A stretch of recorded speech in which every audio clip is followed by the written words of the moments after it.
Hi everyone.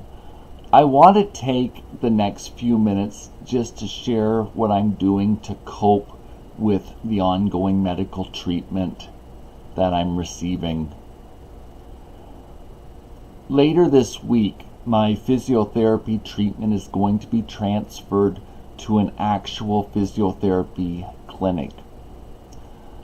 After my family doctor directing my physio for the past 16 months and me continuing to experience setbacks, we're sending my treatment to a physiotherapist to see if there's any new techniques we could try. I'm not any further ahead than before I had my hips replaced. My knee has really followed up my care. So because of all the setbacks and how debilitating the pain is, I've taken the step to prepare a month's worth of dinners ahead of time and froze them. This is the type of thing that's also talked about when having a planned surgery, like having a hip or a knee replaced. So for me as a single man, I've done this for years using my slow cooker and the technique of freezing so that the meals are ready regardless of how I'm feeling each day. And I know that I'm getting some quality nourishment instead of, fast food that's high in grease and, high in sugar. It's really important that you're eating healthy while you're trying to recover and regain your health. So the types of things that I've done in my slow cooker are making soups. I just did a batch of baked potatoes in the slow cooker. I've got a turkey roasting in my oven right now, and I've also barbecued a batch of burgers and then put some peas with them and a baked potato and package them up.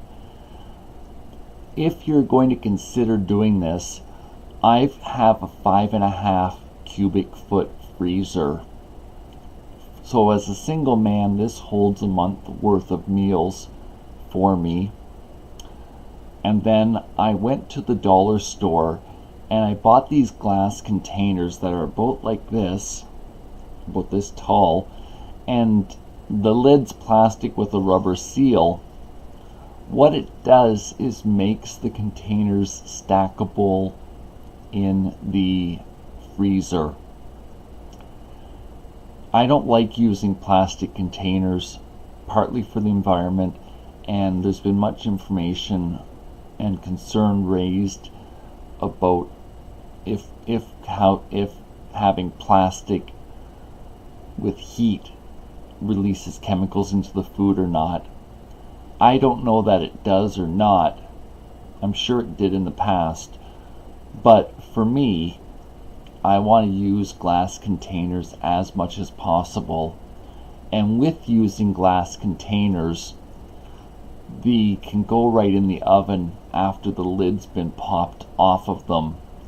So what I end up doing is using computer address labels and printing them up on what's inside each container, and then putting the label on the container, and then I try to stack the same type of meal in columns in my chest freezer. Then I've got about 5 options for meals prepared ahead of time, so I won't get bored with having just chicken soup or just turkey dinners. And the hard work's done. So if the treatment causes me a lot of pain, I can just go to my freezer, grab something, throw it in the oven, and it'll be ready half an hour later, like warm backed up. The only catch with using glass containers over plastic is they do cost more up front. I also find that the food needs to be cooled down before you put the plastic lid on the glass containers, Otherwise, it seems to make the plastic tops susceptible to breaking. So it's now November, and with living in Canada, the outside temperature works to cool down food. During the summer months, when I use cooking and freezing ahead of time, I put the slow cooker pot right into the sink, and then I surround the perimeter of the slow cooker with ice packs to bring the temperature of the food down quickly to a storage temperature in preparation for freezing it. Some of you may have the luxury of having a spouse or a significant other that's able to cook for you. And if you are struggling, I've almost all my neighbors have offered to help me in any way possible. And if you are struggling, I would encourage you to reach out for help from people in your life that know you. Even if it's just casual, I've found that people I connect with can understand the essentials of life, even if they don't get what's going on with my health and physical disability. People still understand the need for sleep, food, having a connection with people, and trying to do something with your life. So I would encourage you that even if you feel alone in your healthcare journey, I expect there are people in the community who would still support you if you ask for some type of help that's reasonable.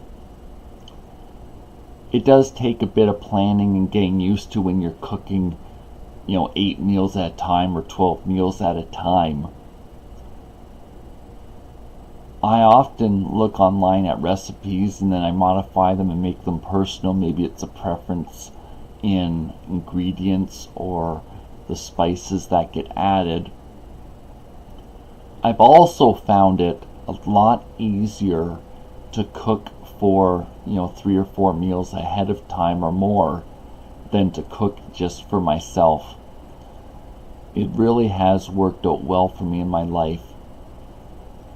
When I went to the pre-surgery screening unit, one of the questions asked was what was the plan for meal preparation. It's one of those things that you need to be intentional about. There are various options that deliver meals to your home. I don't want to downplay them, especially if it legitimately is too hard for you. But generally, for me, what I do to help make it easier is I'll often buy, a frozen bag of vegetables, so I'm not spending the time cutting up carrots and shelling peas. It makes it a little bit easier because then you're just putting the ingredients in and you're left with only cutting up maybe celery. You can even buy onions that you just need to rehydrate and put the meat in the slow cooker and you're set. So I've really made this video just to get you thinking, share some techniques I've done.